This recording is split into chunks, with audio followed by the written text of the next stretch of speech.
रहना चाहिए। हमको झूठ के साथ खड़ा नहीं रहना है। हम सब लोगों ने मिलकर के कांग्रेस की ताकत बढ़ाए।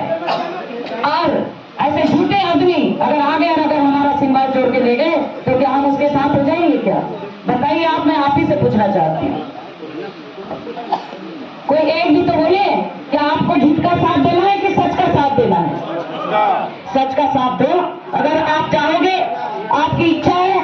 सब लोग यही बोलते हैं कैसा विषय के साथ बहुत गलत हो गया, बहुत गलत हो गया। अरे इस गलती को तो हम सुधार सकते हैं क्योंकि जनता जनार्दन है, टिकट आपके हाथ में है।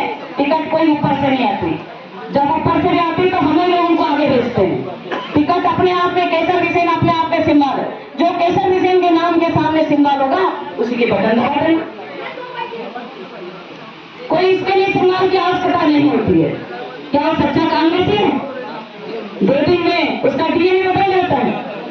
आज अगर यहाँ से हार गए तो फिर आपको चेहरा भी नहीं दिखाना है, फिर तीसरी पार्टी का दामन थाम लेंगे। और कभी जीत के चले गए और कभी विधायकों की हुई तो फिर वहां भी पैसे कभी का लालच देगी तो वो वहां पे भी चले जाएंगे।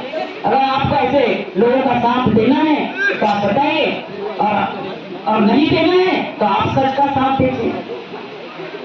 आशुतोष विषय बड़ा खराब है, केसर विषय बड़ी अच्छी है, लेकिन उसका बेटा खराब है। अगर हम आपके सुन सुन के दौड़े, आप पर कुछ कार्रवाई हो जाती है और उसके लिए लड़ाई लड़ते हैं तो क्या हम बुरे हैं?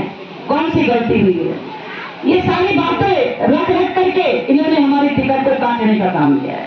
90 लोगों की लिस्ट में नाम भी शामिल हो गया था और वही लिस्ट अभी वायरल कर रहे हैं, कोई लोग बधाई दे रहे हैं। मैंने भाई ये पुरानी लिस्ट है, ये गुमराह करने के लिए ऐसा किया जा रहा है। बोलसिंह भगत को कह दिया गया है, इसलिए तो गाँव गाँव जाकर के सवाल ले रहा है। अरे उसको तो 4 महीने यहाँ की रीति नीति जानना था और लोकसभा का चुनाव लड़ता तो भी बात अलग होती। गलत बोल रही नहीं, सही बोल रही। आप तो आए और अपना फटाखा फोड़ रहे हो तो आपको जनता कैसे स्वीकार करेगी?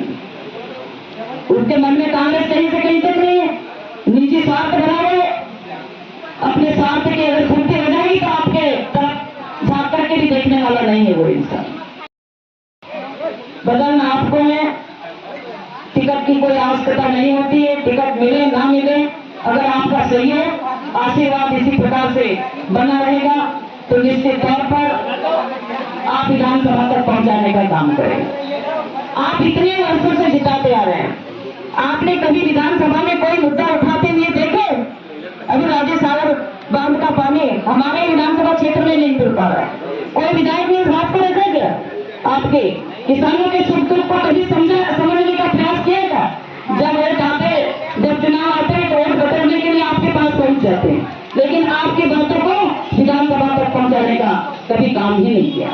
आज गोवारी समाज की हम बात करें, गोवारी समाज पिछड़ा वर्ग में, जबकि सबसे गरीब जाति है, वो हर घरों में, किसानों के घरों में काम करती, गोबर फेंकती, झाड़ू लगाती। लेकिन धीरे धीरे थोड़ा वक्त बदलता गया तो अब वो एजुकेशन प्राप्त कर रहे। ऐसी स्थिति में उनका नाम अनुसूचित जनजाति में होना चाहिए कि नहीं चाहिए? उनके पास तो पहुंच जाएंगे आप लोगों ने, लेकिन कभी आज तक उनके बात नहीं रखी। और बात रखे थे तो हम लोग दिल्ली तक गए थे कि गोवारी समाज को अनुसूचित जनजाति में रखना चाहिए ताकि उनको योजनाओं का लाभ मिल सके और उनको पढ़ाई स्तर से लेके हर प्रकार के नौकरी मिलने के हर स्तर के उनको लाभ प्राप्त हो सके।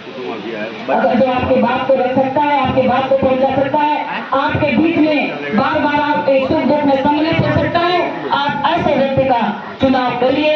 मैं नहीं कहती कि आप मुझे ही चुनिए, हमारे स्थानीय नेता की मांग है। ये तो वोट नहीं है वाराणसी में, वाराणसी में विधानसभा क्षेत्र के दोनों लोग हैं। क्या किसी कटरी विधानसभा क्षेत्र की मां ने ऐसा दूध नहीं पिलाई कि जो यहाँ का प्रत्याशी विधानसभा चुनाव लड़कर जीत जाए? ऐसा कोई है कि नहीं है कि बार बार आप घर जवाई लाओगे और बाहर के लोगों को विधानसभा क्षेत्र का नेतृत्व सौंपोगे? बताइए आप लोग, आपके बीच में से भी यदि किसी को टिकट मिल जाती है तो भी मैं समर्थन देती हूँ। हम उसका काम करेंगे और बढ़ चढ़कर उसको जीता करके विधानसभा में देने का काम करेंगे। लेकिन आपके मुंह से आवाजें नहीं निकल रही है, पता नहीं क्यों डर लग रहा है इतना। मुझे समझ ही नहीं आ रहा है कि क्यों इतना डर लग रहा है।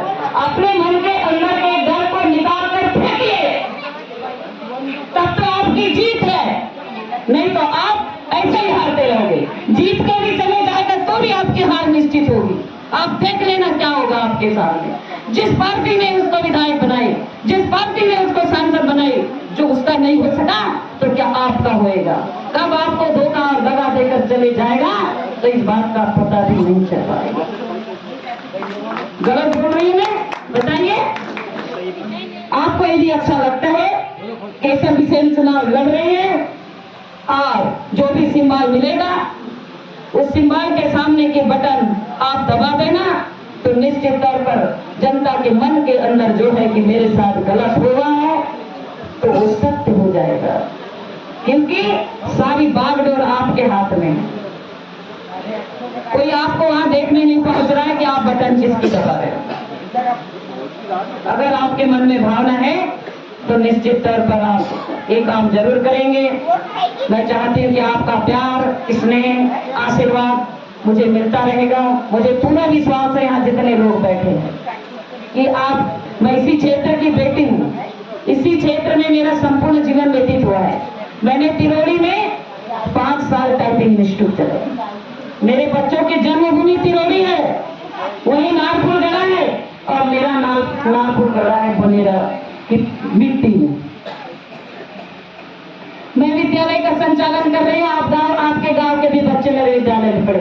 ये दशहरा जी रहा यहाँ बैठे मेरे सामने, बल्कि मेरे और से बहुत उम्र में पढ़े हैं, लेकिन मेरे ये शिष्य रहे हुए।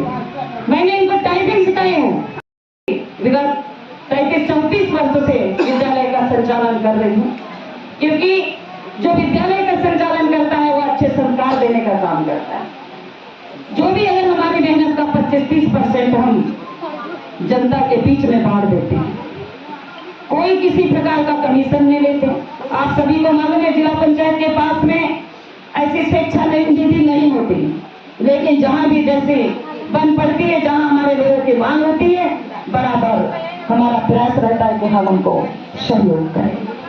मैं ज्यादा नहीं कहूंगी, बस आपसे पुनः यही अपेक्षा करती हूँ कि आपका आशीर्वाद बना रहेगा। सारी चीज आपके हाथ में है, चाहे तो आप सिंहासन पे बैठा दो, चाहे आप सिंहासन से उतार दो। और एक चीज बता देती हूँ, नंदोरा से हमारे भाई, हमारे भतीजे आए हैं। पिछले साल भी मैंने ग्रेवल रोड को स्वीकृत करा दी, लेकिन एस्टीमेट नहीं बनने के कारण वो काम जैसे का वैसा पड़ेगा। अभी मैंने जून में भाई आदेश निकल चुका था कि आप एस्टीमेट तैयार करो। मैं आपके गांव गई थी नंदोरा, लेकिन आप वहां आप लोगों से मुलाकात नहीं हो पाई, आप लोग शायद चांदपुर जा चुके थे। मैं वो लेटर लेकर आई थी, क्योंकि जब भी वो एक मांगने जाएंगे तो अपनी बात रखेंगे, अपनी समस्या हर गाँव रखती है। मेरी वहां किसी भी प्रकार की गलती नहीं। यदि सरपंच सचिव जब तक अपना एस्टीमेट तैयार करके नहीं देगा तब तक आपके काम की स्वीकृति नहीं, क्योंकि वहां से आदेश जारी हो गया, वहां से आपको मिल गया कि आप एस्टीमेट तुरंत भेजिए और रोड का काम चालू करें। आपको 14,99,000 15 लाख के करीब की राशि आपको स्वीकृत हो जाएगी गोपाले जी। लेकिन इन लोगों ने 4 महीना विलंब कर दिया, जिसका भुगतान आज हमारी जनता को झेलना पड़ता है। मैं उस दिन आई थी, कम से कम 30 लोग उस समय आ गए सरपंच महोदय के वहां पे। तब मैंने समझाई, बताइए, कुछ लोग मानने के लिए तैयार। मैं क्या करूं? क्या अपना सीना चीर के बताऊं कि मैंने काम किया है या नहीं किया? आप लोगों की लापरवाही के चलते ये काम रुक गया है। और बरसात आने के पहले आचार संहिता से लग चुकी है, आप सब लोगों को मालूम है, लेकिन ये आपका काम रुकेगा नहीं। और आप विधानसभा भेजते हो तो जो मांग आप लोगों ने रखा है निश्चित तौर पर पूरी होगी, क्योंकि मैंने इस विधानसभा क्षेत्र में और भी काम दिए, चाहे आंगनबाड़ी भवन का काम हो, चाहे विद्यालय का काम हो, चाहे स्वास्थ्य केंद्र का काम हो। जब 2010 में मैं चुनाव जीत कर गई और जब वोट मांगने मैं अपने क्षेत्र में गई तो सबसे पहले मेरे सामने लोगों ने बात रखे, अरे बहन जी, यहाँ तो स्वास्थ्य केंद्र का भूमि पूजन हुआ था और साहब जी ने कहते आज तक उप स्वास्थ्य केंद्र गया था। भैया मैंने बोले अगर आप मुझे जिताकर भेजते हैं तो सबसे पहली बात मैं रखूंगी जिला पंचायत में। उस समय मैं जिला पंचायत सदस्य चुन करके भी गई और जिला योजना समिति की भी मेंबर बनी। वहाँ प्रभारी मंत्री जब पहली मीटिंग हुई तो सबसे पहले मैंने इस बात को रखा, तो जितने उप स्वास्थ्य केंद्र पेंडिंग पड़े थे सारे के सारे उप स्वास्थ्य केंद्र बने। ऐसी बात आई शिक्षा विभाग की, मान्यताएं हर विद्यालय को मिलते। जब मैं 2000 मेरी जनता जनार्दन ने मेरे कामों को देखते हुए पुनः 2015 में भी जिताया। जब 2015 में मैंने देखा, मेरे को बहुत सारे स्कूलों के हेडमास्टर, प्रिंसिपलों के फोन आते थे कि मैडम जी आप अपनी बात को रखिए, यहाँ विद्यालय परिधान बने नहीं है, मान्यता तो मिल गई है। जयंत मलैया जी प्रभारी मंत्री थे उस समय भी जब मीटिंग हुई और एजेंडा था शिक्षा समिति का, तो सबसे पहले मैंने इस बात को उठाने का प्रयास किया। भाई साहब आप एक बार बोल रहे, एक तरफ बोल रहे कि शिक्षा अच्छी होनी चाहिए, गुणवत्तापूर्वक होनी चाहिए। जब बच्चों को बैठने के लिए भवन नहीं होगा तो शिक्षा कहाँ से अच्छी होगी? सबसे पहले उनके भवन स्वीकृत किया जाए। इस बात को जब प्रस्तावित किया, तुरंत जयंत मलैया जी ने बोले कि प्रांगण तैयार की जाए पूरे बालाघाट जिले के माध्यमिक और प्राथमिक विद्यालय की राशि है। जबकि मैं मात्र क्षेत्र क्रमांक 13 की जिला पंचायत सदस्य थी, कोई विधायक नहीं हुई। राज्य विद्युतीकरण के माध्यम से मैंने 50 क्षेत्र में पूरे मंत्री ने विद्युतीकरण का काम कराया। अभी मेरे पास बहुत सारे लोग आते हैं कि मैडम यहाँ एक पोल चाहिए, वहाँ 4 पोल की आवश्यकता है, लेकिन राजीव गांधी विद्युतीकरण योजना समाप्त हो गई। फिर भी मैंने बोला भाई साहब जब भी मीटिंग आती है और जब बिजली से संबंधित एजेंडा होता है तो मैं इस पर भी चर्चा करती हूँ, क्योंकि हमारे खेतों में, हमारे किसानों के खेतों में हम पोलों की आवश्यकता होती है, उनके लिए कैसे होगा। बोले अभी तो कोई ऐसी योजना नहीं आई है, पहले योजना थी तो हमने दे दिया। लेकिन उसके उपरांत में आप लोगों को एक योजना के बारे में और बता देना चाहती हूँ, क्योंकि मैं 4 साल जिला पंचायत में हूँ और आप लोग जिता देते तो विधानसभा भी चले जाएंगे। जो आदिवासियों के खेत है, 17 लाख की राशि मैंने बासी में स्वीकृत कराया और आदिवासी के खेतों में पंप ऊर्जीकरण के भी काम कराए। तो ये मेरे कामों को देखते हुए निस्वार्थ भाव से हमने सेवा करने का काम किया है। यदि किसी काम को भी स्वीकृति कराना है तो हमने कभी नहीं बोले कि सरपंच महोदय मेरे गाड़ी में डीजल डला दीजिए। खुद अपने पैसे से जाकर के पूरे लोगों को ले जाकर के उनकी बात की समस्या, उनकी समस्याओं को रखते हुए उनके कामों को स्वीकृत कराने का काम करें। ये सारी बातें हैं, तो इसी कारण से उन्होंने हमारी कार्य क्षमता को देखते हुए, निस्वार्थ भाव की सेवा को देखते हुए 2022 में पुनः उस समय भी कुछ बातें आई थी कि मैडम क्या, तो मैंने बोले भाई आप जिसको भी अधिकृत कर दे मैं तैयार हूँ। लेकिन फिर से मेरा नाम भेज दिए जनता के मनसा अनुसार, तीसरी बार मैं और ज्यादा वोटों से जीत गई। आप सब लोगों को मालूम है कि पंचायतों के चुनाव कितने क्रिटिकल होते हैं, एक बार जीतता है तो दूसरी बार बहुत हम लोग जो काम अच्छा निस्वार्थ भाव से करते हैं वही जीत पाते हैं। 30% लोगों की मानसिकता थी और 20% लोगों की नहीं थी। 80% लोगों की मानसिकता थी कि मैडम जी इस बार विधानसभा जाए, लेकिन सब बातें झूठी निकल रही है, ऐसा मुझे प्रतीत होता है। पैराशूट के लोगों को टिकट दे दी जाती है, काम करने वालों का मैंने देखी कोई महत्व नहीं होता, महत्व समाप्त है। अभी हमारे चित्तो भैया बैठे समतपुरी से, एक फूल वाली बात मैं आपको बताना चाहती हूँ। सब नेता आए, बोले मंत्री भी आए, सहारे जी भी आए, केडी बाबू जी भी आए, भाऊ जी भी आए, लेकिन हमारा एक छोटा सा पुल नहीं बना सके मैडम। अरे मैंने बोली भाई इतने बड़े बड़े नेताओं ने आपका पुल नहीं बनाए तो जिला पंचायत सदस्य तो उसके सामने 10% भी नहीं है। मैं आपसे वादा नहीं करती, लेकिन मैं प्रयास जरूर करूंगी। जैसे ही मीटिंग हुई, एजुकेशन का एजेंडा था, क्योंकि पुल बनना था नहर से, क्योंकि अभी आशुतोष बिसेन ने कहा कि समतपुरी में शेरों का आतंक फैला रहता था, क्योंकि वो पहाड़ी से लगा हुआ गाँव। मैंने कहा भाई 2 घर है, पुलिया है, बना नहीं है, आए दिन शेरों का आतंक रहता है। जब अभी शेर आ रहे हैं, शेरों का आतंक बना रहता है, ऐसी स्थिति में पुल का बनना आवश्यक है। उस समय सुभाष पटेल जी थे, बोले ठीक है मैडम, मैं आपकी बातों को रखता हूँ और प्रस्तावित हुआ। मुझे पता चला ये सुभाष भाई का तो रिटायरमेंट होने वाला है। मैंने कहा भाई साहब को वादा करो, मुझे लालीपाप नहीं चाहिए, मैं जनता के सामने अगर जाऊंगी तो मैं झूठी नहीं पड़ना चाहिए। तब बोले नहीं, मैंने कहा आप तो रिटायर हो जाओ, और उसके बाद बोलोगे अगर मैं रिटायर नहीं होता तो आपका काम हो जाता। नहीं बोले आपका काम होगा, उसमें लोगों ने खूब गुमराह करे, उनने फिर से उसका एस्टीमेट बनाए और एक गवाह के रूप में भी जित्तू चौधरी जी है उनका पुल बना। मैं ज्यादा तारीफ नहीं करती, जो लोग हैं वो खुद ही बताएंगे। और सर्वे भी इसी कारण से 80% गया था। लोगों ने बोला इनके पास एक भी पैसा नहीं, ये क्या चुनाव लड़ेंगे, लेकिन ऐसी बात नहीं है। पैसे की भी उतनी आवश्यकता नहीं होती जितने दूसरे लोगों को पड़ती। सारी स्थितियां ऐसी निर्मित की गई। तो मैं पुनः आपसे एक बार यही चाहूंगी कि आपका प्यार आशीर्वाद 2023 नवंबर के लिए बना रहेगा। चाहे सिंबाल को ही जोड़ के ले जाओ, उस बात से कोई फर्क नहीं पड़ता, क्योंकि हमारी विचारधारा कांग्रेस की है और समर्थन के आगे जो भी होगा वो तो बात की बात है। मैं अभी कुछ नहीं कह सकती, लेकिन आप अपने प्रत्याशी को जिताइए जिसने आपके सुख दुख में खड़ा हुआ है, जिसने संगठन के लिए, संगठन को चलाने के लिए भी आर्थिक व्यवस्था की आवश्यकता होती है। अब आर्थिक व्यवस्था हुई या नहीं हुई, मैं क्या बताऊंगी, स्वयं हमारे भाई साहब लोग सब जानते हैं।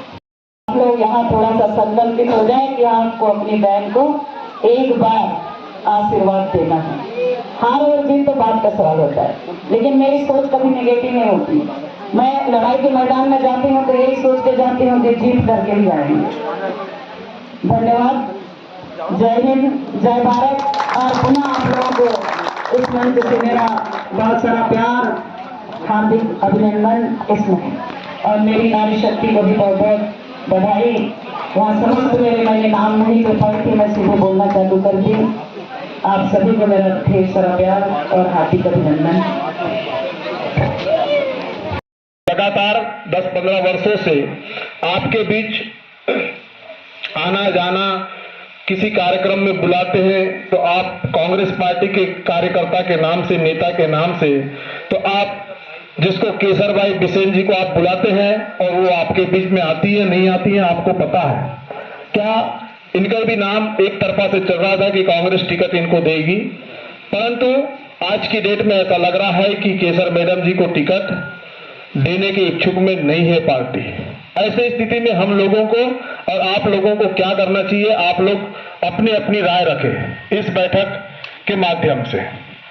अभी हम वर्तमान में देखे हैं, जैसे जन आक्रोश यात्रा, आप सभी जानते, जन आक्रोश यात्रा कटंगी पहुंची, बोरगढ़ होते हुई है, जिसमें तीनों ब्लॉक अध्यक्ष नहीं पहुंचे, तीनों ब्लॉक अध्यक्ष नहीं पहुंचे और मैडम जी भी नहीं गई, आशुतोष भाई भी नहीं गए, जबकि आशुतोष भाई असंगठित कामगार कांग्रेस के प्रदेश अध्यक्ष हैं।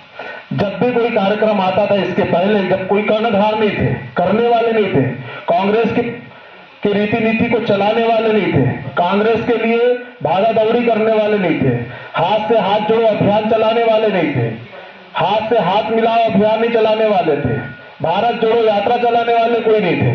उस समय में सबसे पहले ईमेल अगर आता था तो आशुतोष बिसेन जी को आता था प्रदेश कांग्रेस कमेटी से। भारत जोड़ो जन आक्रोश यात्रा आने के पहले कोई ईमेल नहीं भेजा गया।